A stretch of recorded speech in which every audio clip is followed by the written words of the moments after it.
Good afternoon. Welcome to the second episode of DoctorsOfficeNg informative show. I'm Dr. Desmond Okoye for DoctorsOfficeNg. So today we'll be discussing something very important based on what you told us to talk about. You want to know about stroke, and so we're going to discuss it in detail. You would like to know what stroke is, what the symptoms of stroke are, and how well to identify stroke. So let's get started. Stroke is actually a medical emergency and is one of the leading causes of death. It occurs when a blood vessel in the brain bursts, or more commonly when a blockage in the vessel occurs. If left untreated, the brain cells begin to die, and the result of this is a long-term disability, worst case scenario, death. So how then does it manifest? There are a lot of ways in which stroke can manifest in someone. These are: 1. It could manifest as a sudden numbness or weakness in the body, especially on one side. It could manifest as sudden vision changes to one or both eyes, or even difficulty in swallowing.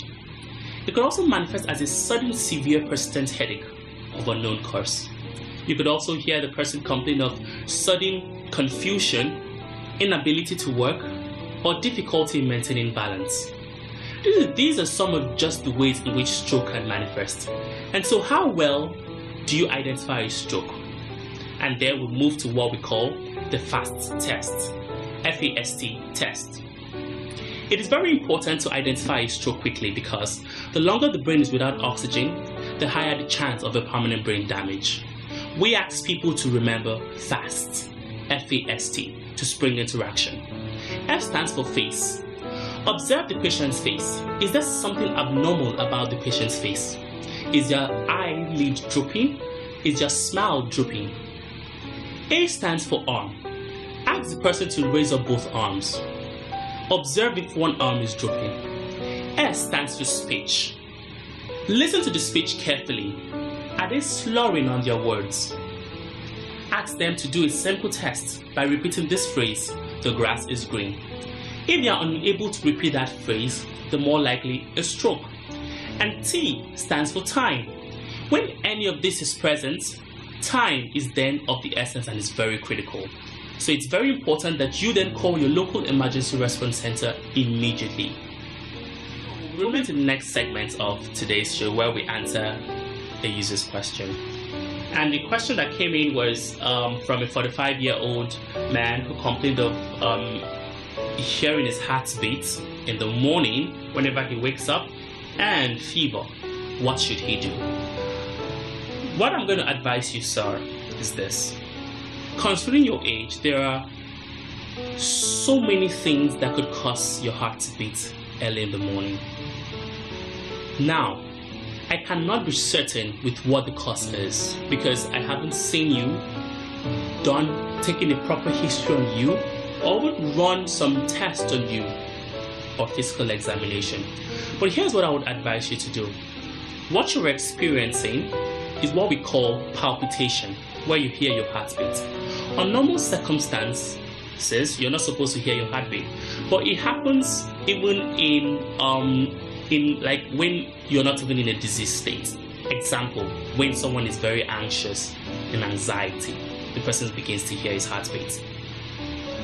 A very good example is when students are about to write exams or you're about to go for an interview, you begin to feel this beat against your chest. Now that's normal, that's related to anxiety. But all I'm going to tell you, sir, is this. There are two systems likely to be the problem with this. Either the cardiovascular system, which I strongly would want to point fingers at, or a nervous system. Waking up in the morning with palpitation is a cause for concern, and so I would advise you to see a doctor immediately. He will take a detailed history from you, run some tests, do a proper physical examination, and so determine the root cause for this problem. It's a good thing you identify the symptom early, and so we've made you to understand the importance of what next to do. So you need to see a doctor very urgently. I know you're busy, but you need to spread out time in your busy schedule to book an appointment with a medical doctor. So what I would request of you, sir, is to follow up this your question with your location, and we'll follow up this your question after this show to get to know more history about what you've posted. Then we would help you with a referral. So wherever you are in Nigeria, we would help you to make a call so that you will meet someone to do that, if that's going to be the challenge. So thank you so much. That's all we're going to be attending today. Thank you so much for tuning in. Until next week, Wednesday, where we'll talk about another interesting topic. I do not know the topic now. You determine the topic and we talk about it. So visit DoctorsOfficeNg today to talk to a verified medical doctor anytime, any day, 24 hours. Thank you so much. Until next time, I remain Dr. Desmond Okoye. Do have a nice day.